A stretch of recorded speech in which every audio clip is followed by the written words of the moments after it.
I prejudge something based on what I've experienced all my life. And so are we all prejudiced? You better be prejudiced or you're going to get run over by a truck, because every time a truck came in by and barely missed me, I had to prejudge. I've had to look twice before I crossed the road. And you've got to involve a certain amount of common sense, to get through life. So I've got a question. I don't know.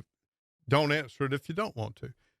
So if you could go back in time and you could say, all right, the first boat was headed over to Africa to bring slaves. Who you asking, me or Rick and Bob? I'm asking Rick and Bob. Okay, I'm sorry. But anybody who wants to talk about it, you Sure. call in and talk about It's it. a provocative. Okay, Yeah. continue. I'm sorry, Mr. Host. So I'm if sorry. you could have stopped that, but knowing that your lineage, you'd be here somehow, that your mom and pop would have somehow found each other, let's say in Africa, would you trade living in Africa, growing up in Africa, and say that small village in Africa, instead, and you could stop slavery and but you would be living in Africa now.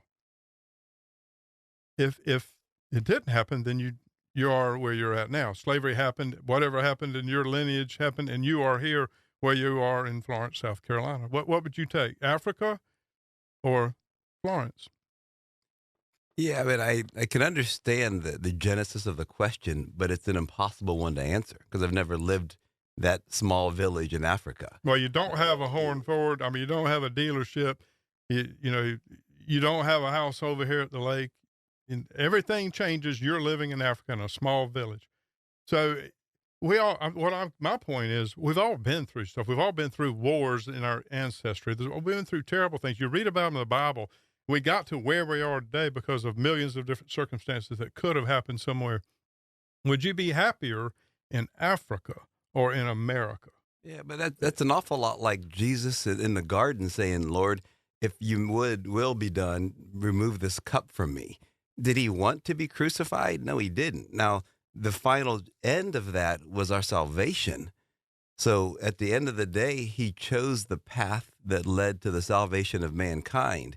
But did he want the nails in his hands and his feet and the sword in his side? No, he didn't. So it's one of those where it'd be a wonderful utopia to say, like, well, if you could be this or it could be that, and they both turn out well, which one would you have? But life isn't that clean or linear or clinical.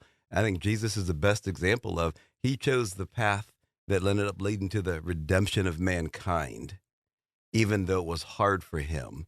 Yeah. But if he had it to do over again, he certainly would have, I think, in terms of if he had a better path, but a better path wasn't given. So hindsight, beautifully as it is, isn't an option I have.